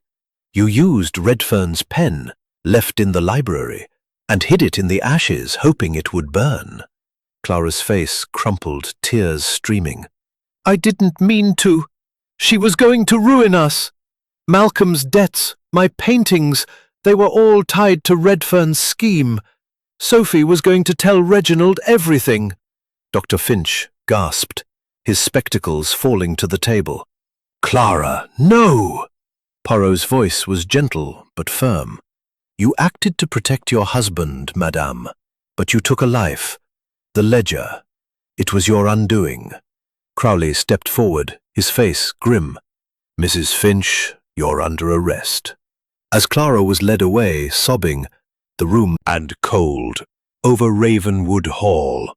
the clouds hanging low, as if mourning the tragedy that had unfolded within its walls. The grandeur of the estate, once a symbol of elegance and privilege, now felt hollow, its polished surfaces reflecting the weight of betrayal and loss. The guests, shaken by the revelation of Clara as Sophie Marwood's killer, moved through the house with a subdued air, their voices hushed, their eyes avoiding one another. Captain Arthur Hastings, seated in the drawing room with a cup of lukewarm tea, felt the emotional toll of the past days. The mystery had been solved, but the cost was heavy, and the echoes of Clara's tearful admission lingered in his mind. Hercule Poirot, ever the calm center in the storm, stood by the window, his small frame silhouetted against the pale light. His mustache was as impeccable as ever, his black suit pristine, but there was a quiet gravity in his expression that Hastings recognized, a sign that Poirot was reflecting not only on the case, but on the human frailties it had exposed. The little Belgian detective had unraveled the web of lies with his characteristic precision. But now, as the dust settled, he turned his thoughts to the deeper truths beneath the crime. "Mon ami," Poirot said, his voice soft but resonant. "You are troubled, yes? The solution, it is complete, yet it leaves a bitterness in the heart." Hastings set his cup down, his brow furrowed. "It's just Clara, Poirot. She seemed so fragile, so gentle. I never would have suspected her. And to think she killed Sophie to protect her husband. It's tragic." Poirot nodded, his green eyes thoughtful. "Oui, Hastings, it is tragic. The human heart, it is capable of great love and great destruction. Madame Finch acted out of desperation to shield her husband from ruin. But in doing so, she took a life, and that is a wound that cannot be undone." Hastings leaned forward, his voice low. "But how did you know, Poirot? The glove, the pen, the clock. There were so many clues, so many suspects. What made you certain it was Clara?" Poirot's smile was faint, almost wistful. "The little grey cells, mon ami. They see what the eyes cannot. The glove, it was small, but it did not fit Lady Beatrice perfectly, nor Evelyn Ward. It was a deliberate misdirection, yet it pointed to a woman. The pen, engraved with TR, was meant to implicate Monsieur." When Sophie left, she was watching, waiting, and then she followed, wearing Lady Beatrice's coat to obscure her identity. Hastings shook his head, marveling. "It's incredible, Poirot. You saw through it all. The red herrings, the lies."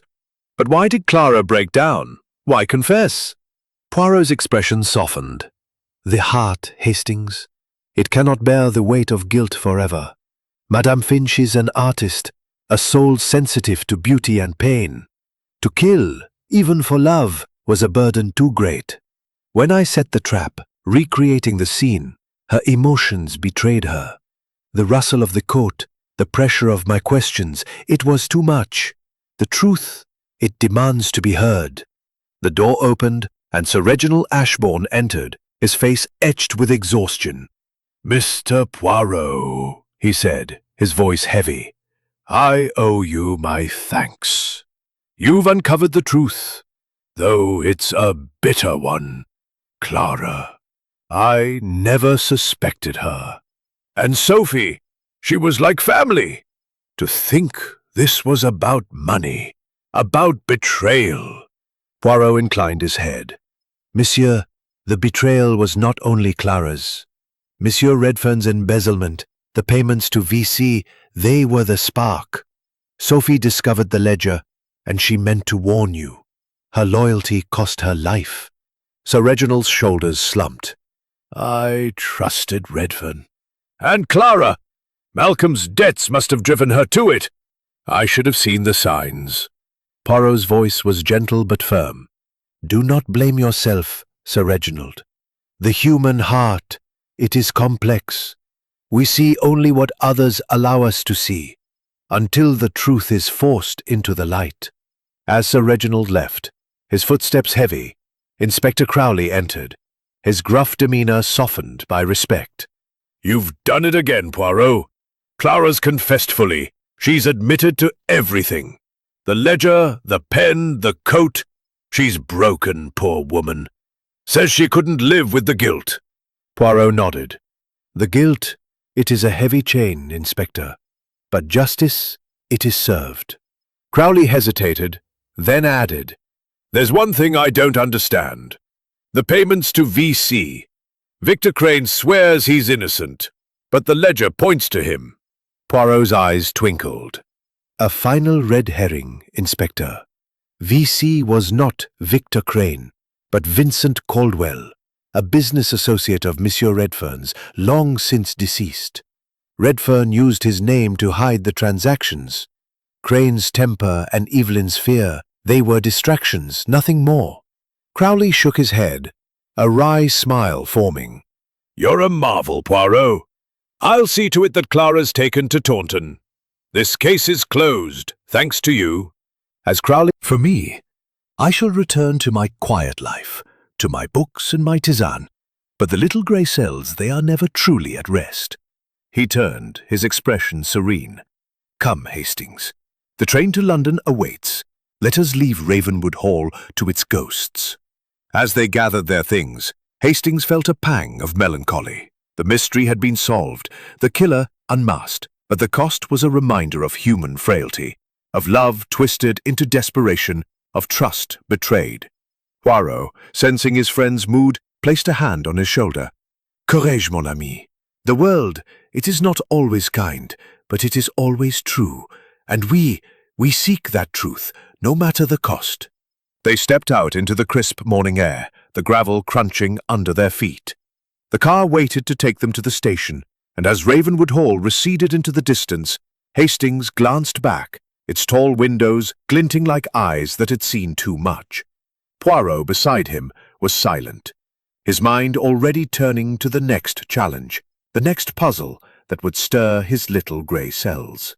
The clock in the hall struck 11, its chimes fading into the wind. Ravenwood Hall was quiet once more, but its secrets, laid bare by Hercule Poirot, would linger in its stones forever. Chapter 12. The Unseen Motive. The train to London clattered along the tracks, its rhythmic sway a stark contrast to the turmoil that had consumed Ravenwood Hall. Captain Arthur Hastings sat opposite Hercule Poirot in their first-class compartment, the countryside blurring past the window in shades of green and grey. The resolution of Sophie Marwood's murder had left Hastings with a sense of closure, yet an undercurrent of unease lingered. Clara Finch's confession had been dramatic, her motives rooted in desperation to protect her husband, but something about the case nagged at him like a melody half-remembered. Poirot, however, seemed serene, his green eyes fixed on a distant point, his fingers steepled in quiet contemplation. Poirot, Hastings ventured, breaking the silence. You've solved the case, and Clara's confessed, but I can't shake the feeling there's more to it.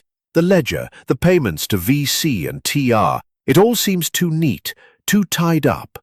Was Clara really acting alone? Poirot's moustache twitched, a sign of amusement or perhaps approval. Mon ami, your instincts, they improve. The case, it is solved, oui, but the truth, it has layers like an onion. Clara Finch, she killed Mademoiselle Marwood, but the motive, it is deeper than we first thought. The little grey cells, they have not yet finished their work. Hastings leaned forward, intrigued. What do you mean? She confessed to protecting Dr. Finch's debts, tied to Redfern's embezzlement. Isn't that enough? Poirot's eyes gleamed. Enough for justice, perhaps, but not for truth. The ledger, it was the spark, but there is a notice about Madame Finch during her confession. Her tears? Her trembling? Genuine, yes? Hastings frowned, recalling the scene. She was distraught, Poirot. broken. Her confession felt raw, like she couldn't hold it in any longer. Précisément, Poirot said, his voice soft. But consider this. Her confession focused on her husband, on his debts. Yet the ledger fragment, it mentioned V.C., Vincent Caldwell, not Victor Crane, as we deduced. But there was another name. One we overlooked in the haste of the reveal. A name not in the ledger, but in Sophie's heart. Hastings blinked, puzzled. In her heart? You mean a personal motive? But Clara said it was about the money. Poirot nodded, his expression thoughtful. Oui.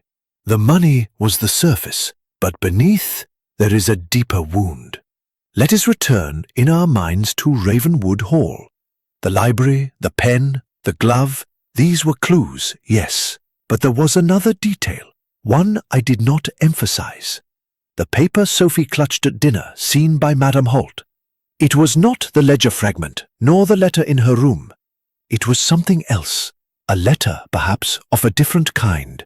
Hastings' mind raced. A letter? You mean a personal one, but we didn't find it. No, Poirot said, because it was taken or destroyed.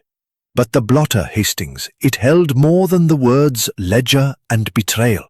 There was a faint impression, almost invisible, of another word. Love. Hastings gasped. Love? You're saying Sophie was involved with someone? And Clara killed her over jealousy? Poirot's smile was enigmatic. Not jealousy, mon ami, but fear. Fear of exposure, not only of financial ruin, but of a secret that would destroy her marriage. Let me explain. The little grey cells. They have pieced together the unseen motive. He leaned back, his voice taking on the cadence of a storyteller. Sophie Marwood was not merely Sir Reginald's secretary. She was a woman of intelligence and passion. She formed a connection, a forbidden one, with Dr. Malcolm Finch. It was discreet, hidden in stolen glances and whispered words. But Clara, the observant artist, saw it. Her sketches, they were not only of chandeliers and landscapes, they captured moments, emotions. She knew of her husband's affection for Sophie, and when Sophie discovered the ledger, it was not only Redfern's embezzlement she threatened to reveal, but also her own entanglement with Dr. Finch. Hastings' jaw dropped. An affair? But Clara never mentioned it. She said it was about the debts. Oui, Poirot said, because to admit the affair would be to admit her own pain. Clara killed Sophie not only to protect her husband's financial secrets, but to silence the woman who had stolen his heart. The letter followed her to the library, saw the letter, and in a moment of rage and fear, struck her down. Hastings shook his head, stunned. But the pen, the glove, the clock, how do they fit? The pen, Poirot said, was Redfern's, used by Clara to write a false note implicating him. The glove, taken from Lady Beatrice's coat, was left to suggest a woman's hand, but not Clara's own. The clock, tampered to confuse the timeline, ensured her alibi seemed solid. She staged the scene to look like a financial crime, hiding the personal motive beneath. Hastings leaned back, his mind reeling. So Clara's confession, it was only half the truth. Oui, Poirot said softly. She confessed to the act, but not the heart of her pain. The little grey cells, they saw the contradiction in her tears, not only guilt, but heartbreak. She loved her husband, and she killed to keep him, even as she lost him to his own indiscretions. The train whistle sounded, signalling their approach to London. Hastings stared out the window, the fields giving way to the city's sprawl. Will you tell Crowley? Or Sir Reginald? Poirot shook his head. No, mon ami. The case is closed. The killer is in custody. To reveal the affair would only deepen the wounds of Ravenwood Hall. Clara's punishment is her own heart. And Dr. Finch, he must live with his guilt. The truth, it is known to us, and that is enough.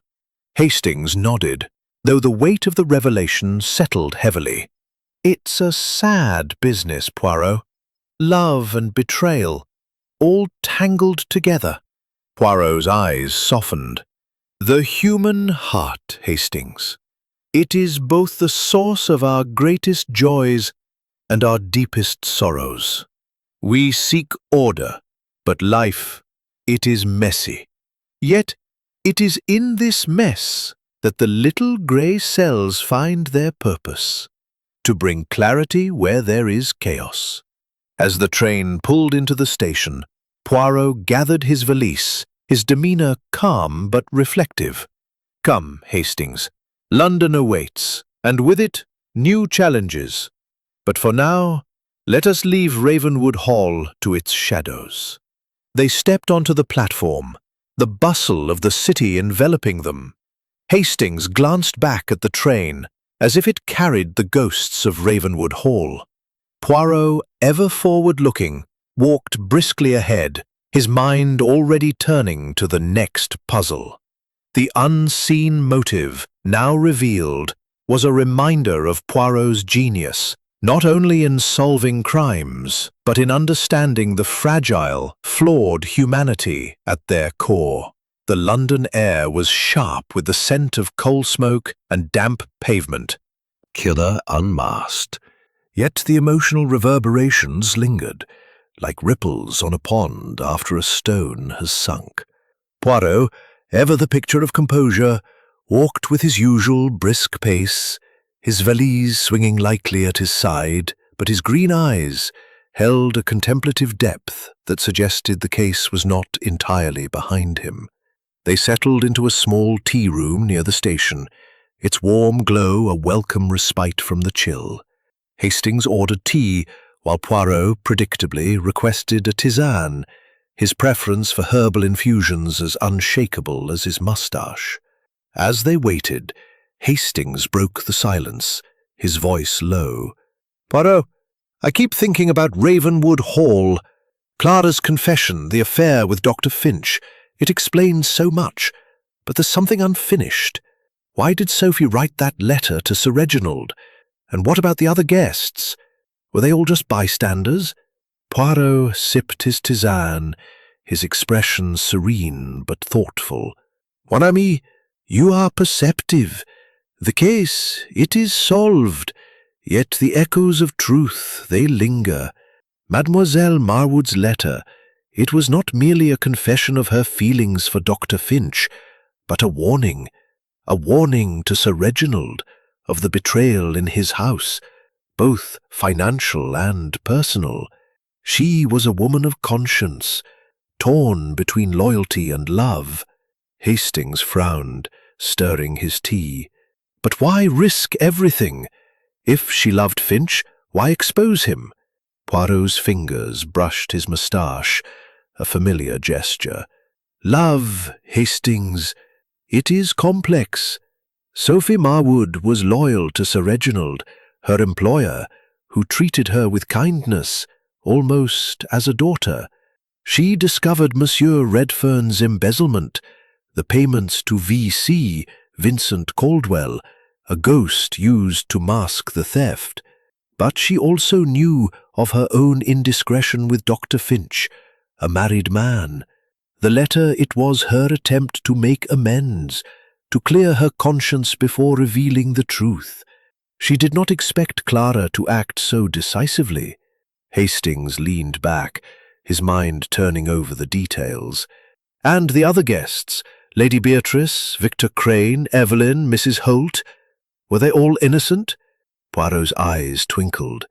"Innocent? No, mon ami. No one at Ravenwood Hall was truly innocent.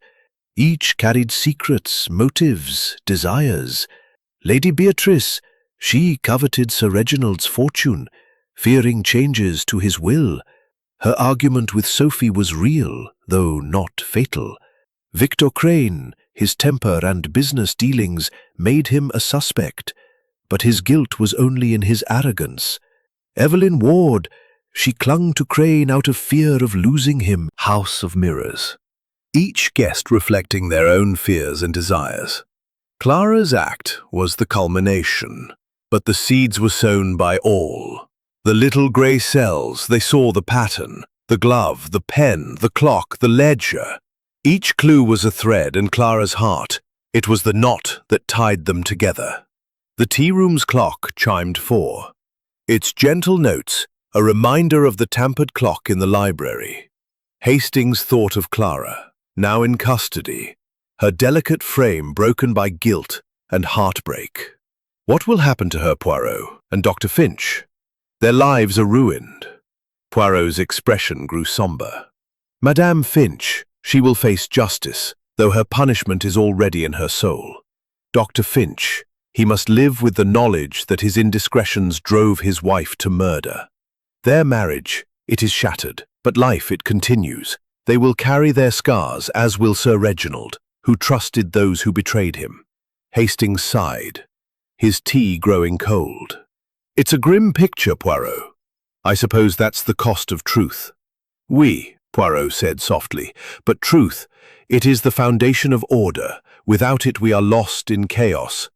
The little grey cells, they seek clarity, even when it pains the heart.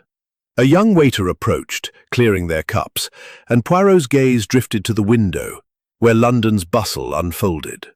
Hastings, do you know why I pursue these cases, even in retirement? It is not for glory, nor for fame. It is for the balance, the harmony of justice. When a life is taken, the world is out of alignment. I, Hercule Poirot, restore that balance, one clue at a time. Hastings smiled, warmed by his friend's conviction. You're a marvel, Poirot. Ravenwood Hall was a puzzle, and you solved it, with nothing but your wits. Poirot's moustache twitched with a hint of pride. The wits, mon ami, and the little grey cells. They are never idle, even in the quiet of a tea room. As they rose to leave, Hastings felt a sense of resolution, though the echoes of Ravenwood Hall lingered. The case had revealed not only a murderer, but the fragility of human bonds. Love twisted into betrayal, loyalty undone by fear. Poirot, ever the guardian of truth, had brought clarity to the chaos, but the cost was a reminder of the shadows that lurk in even the most polished hearts. They stepped into the London dusk, the city's lights flickering to life. Poirot adjusted his hat, his step light but purposeful. "Come, Hastings," he said, his voice brightening. "There is a concert at the Royal Albert Hall this evening. Music, it soothes the soul after such dark matters. And perhaps activity. The streets aglow with gaslights and the chatter of passers-by. But Captain Arthur Hastings's thoughts remained tethered to Ravenwood Hall. The tea-room conversation with Hercule Poirot had illuminated the deeper layers of Sophie Marwood's murder, revealing Clara Finch's motives as a tangled blend of financial desperation and personal betrayal. Yet, as they walked toward the Royal Albert Hall, Hastings sensed that Poirot was not entirely at ease. The little Belgian detective's green eyes, though bright with the anticipation of music, held a flicker of preoccupation, as if a final piece of the puzzle lingered just out of reach.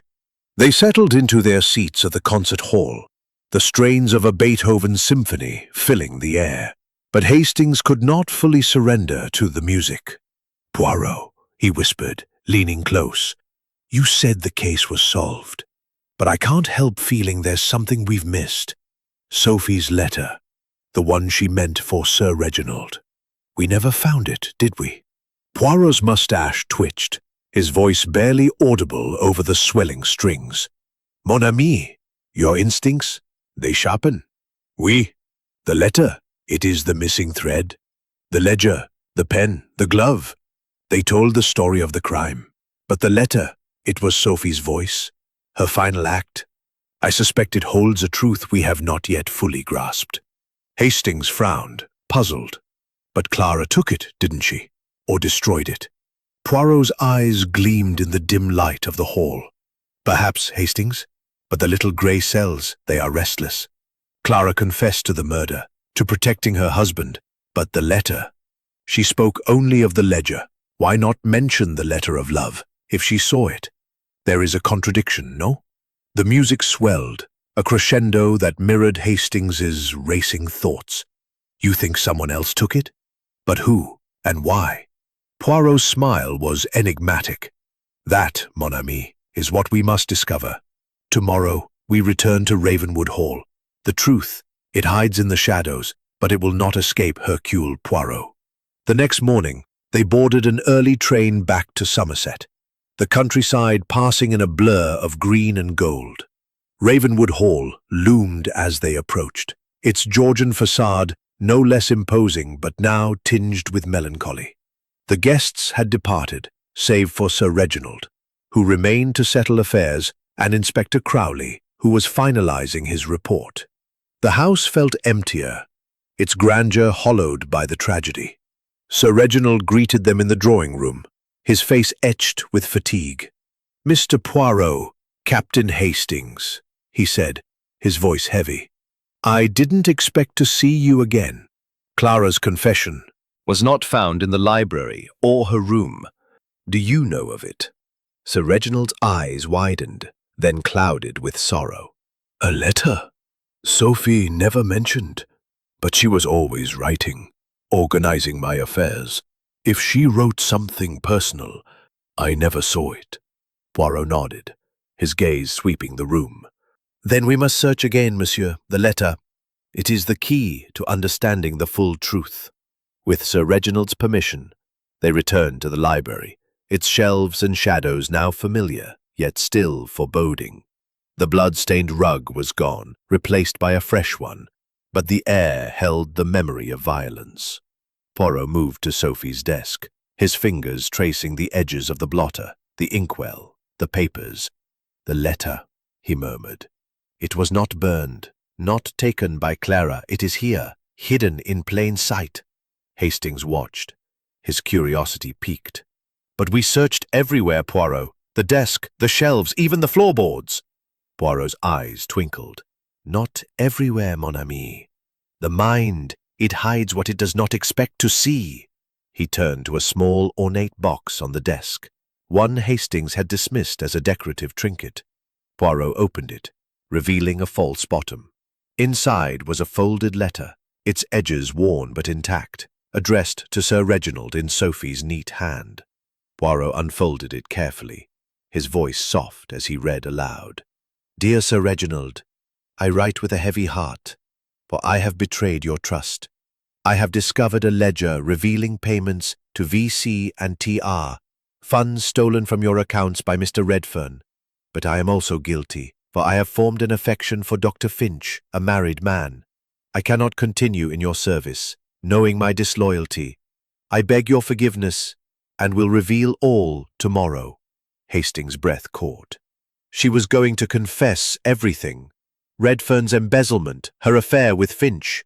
No wonder Clara acted. Poirot nodded, slipping the letter into his pocket. "Oui, but there is more. The letter, it was hidden here, not taken. Clara did not see it, or she would have destroyed it. Someone else hid it, someone who knew its contents and wished to protect Sophie's memory, or their own." Hastings frowned. "But who? Redfern? He knew about the ledger." "No," Poirot said, his voice firm. "Redfern was a coward, not a murderer. The one who hid the letter was Sir Reginald himself." Hastings gasped. "Sir Reginald? But why?" Poirot's expression was somber. "He found the letter after the murder, perhaps when he entered the library before us. He read it, saw Sophie's confession, and hid it to protect her honor and his own. He loved her, Hastings, not as a daughter, but as a man loves a woman. Her affair with Finch, it—" "Monsieur, you hid this, did you not? To protect Mademoiselle Marwood's memory and perhaps your own heart?" Sir Reginald's eyes filled with tears. I found it on her desk, after she was gone. I couldn't let it be seen, Poirot. Sophie was everything to me. Her confession, it would have ruined her, even in death." Poirot's gaze softened. "Your love? It is understandable, but it delayed the truth. The letter confirms Clara's motive. She feared Sophie's exposure of both the affair and the embezzlement. You have no guilt in her death, but you must let her go. Sir Reginald nodded, his voice breaking. I loved her, Poirot. I should have told her. As they left the drawing room, Hastings felt the weight of the revelation. It's heartbreaking, Poirot. Sir Reginald's silence, Sophie's love, Clara's desperation, all of it led to this. Oui, Poirot said, his voice quiet. The heart, it drives us to great acts and great follies. The letter, it was the final echo of Sophie's truth, and now it is heard. They stepped into the crisp air, the car waiting to return them to the station. Ravenwood Hall stood silent behind them, its secrets finally laid bare. The hidden correspondence had revealed the depth of Sophie's loyalty and Sir Reginald's unspoken love, tying the final knot in the tapestry of betrayal and loss. The train back to London rattled through the Somerset countryside, its steady rhythm a soothing counterpoint to the emotional tumult of Ravenwood Hall. The train back to London rattled through the Somerset countryside, its steady rhythm a soothing counterpoint to the emotional tumult of Ravenwood Hall. The train back to London rattled through the Somerset countryside, its steady rhythm a soothing counterpoint to the emotional tumult of Ravenwood Hall. The train back to London rattled through the Somerset countryside, its steady rhythm a soothing counterpoint to the emotional tumult of Ravenwood Hall. The train back to London rattled through the Somerset countryside, its steady rhythm a soothing counterpoint to the Redfern perform their part in a tragedy of love and betrayal. Hastings leaned forward, his voice low. Sir Reginald's love for Sophie, it changes everything, doesn't it? He hid the letter to protect her, but also to shield himself from the pain of her affection for Finch. It's so human. Oui, Poirot said softly, his gaze drifting to the window. The human heart, it is the greatest puzzle of all. Sophie Marwood sought to do right, to warn Sir Reginald of betrayal, both financial and personal. Clara Finch, she killed to protect her husband, but also to guard her own heart from his infidelity. Sir Reginald, he loved in silence, and his silence became a shield. Each acted for love, yet love led to destruction. Hastings shook his head, marveling at the complexity. And the other guests, Lady Beatrice, Victor Crane, Evelyn, Mrs. Holt, they all had their secrets, didn't they? None of them were innocent. Poirot's eyes twinkled. Innocent? No, mon ami. Lady Beatrice coveted wealth, her ambition cloaked in disdain. Victor Crane's bravado hid his fear of exposure, though his sins were minor. Evelyn Ward's loyalty to Crane was born of insecurity, not truth. And Madame Holt, her imagination wove stories from the pain around her. Even Redfern, the architect of the embezzlement, was but a coward, not a murderer.